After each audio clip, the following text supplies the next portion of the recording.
সুপ্রিয় দর্শক, আসসালামু আলাইকুম। যে যেখান থেকে আমার ভিডিওটি দেখছেন, আশা করছি আপনারা সকলে অনেক অনেক ভালো আছেন। আজকের পর্বে তৈরি করে দেখাবো কোনো প্রকার ডিম ছাড়া চকলেট কাপকেক রেসিপি। আশা করছি আজকের রেসিপিটি আপনাদের কাছে অনেক ভালো লাগবে। চকলেট কাপকেক তৈরি করার জন্য প্রথমেই একটা কাপের মধ্যে নিয়ে নিচ্ছি 3 টেবিল চামচ পরিমাণ ময়দা। ময়দার পরিবর্তে এখানে আপনারা আটাটাও ব্যবহার করতে পারবেন। এরপরে দিয়ে দিচ্ছি 2 টেবিল চামচ পরিমাণ চিনি। চিনিটা আপনাদের পছন্দ মতো কম বেশি করে নিতে পারবেন, তবে 2 টেবিল চামচ চিনি কিন্তু পারফেক্ট একটা মিষ্টি হয়। এ পর্যায়ে দিয়ে দিচ্ছি 2 টেবিল চামচ পরিমাণ কোকো পাউডার। এখানে আপনারা যে কোনো ব্র্যান্ডের কোকো পাউডার ইউজ করতে পারবেন।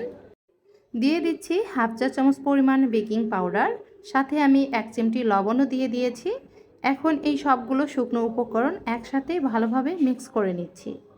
তো আমার মিশিয়ে নেওয়া হয়ে গেছে। এ পর্যায়ে অ্যাড করে দিচ্ছি তরল দুধ। এখানে আমি 4 টেবিল চামচ পরিমাণ তরল দুধ নিয়েছি।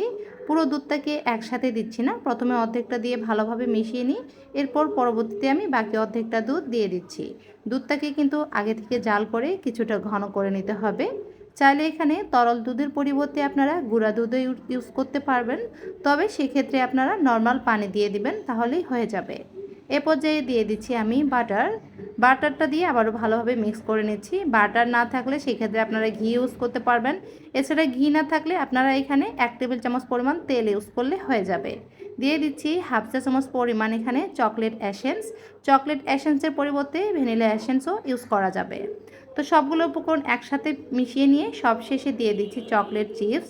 এখানে আমি 1 টেবিল চামচ পরিমাণ চকলেট চিপস নিয়েছি, অর্ধেকটার মতো দিয়ে দিলাম। দিয়ে ভালোভাবে মিক্স করে নিচ্ছি এবং বাকি অর্ধেকটা আমি উপরে গার্নিশ করে দিচ্ছি, দেখতে পাচ্ছেন।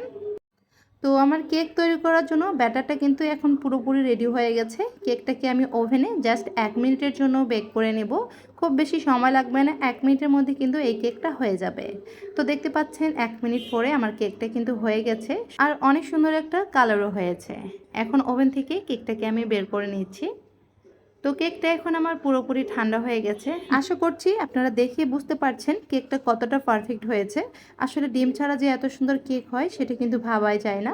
আপনারা অবশ্যই বাসায় একবার হলে ট্রাই করবেন, তাহলে আপনারা নিজেরাই বুঝতে পারবেন এটা কতটা পারফেক্ট হয়। আর খেতেও কিন্তু খুবই মজার হয়। চাইলে বাচ্চাদের স্কুলের টিফিনের জন্যও কিন্তু আপনারা এই কেক তৈরি করে পরিবেশন করতে পারবেন। তো এই ছিল আজকের রেসিপি। আশা করছি আজকের রেসিপিটি আপনাদের কাছে অনেক ভালো লেগেছে। যারা এতক্ষণ আমার সাথে ছিলেন সবাইকে ধন্যবাদ জানিয়ে আজকের মতো এখানে বিদায় নিচ্ছি। সবাই ভালো থাকবেন, সুস্থ থাকবেন।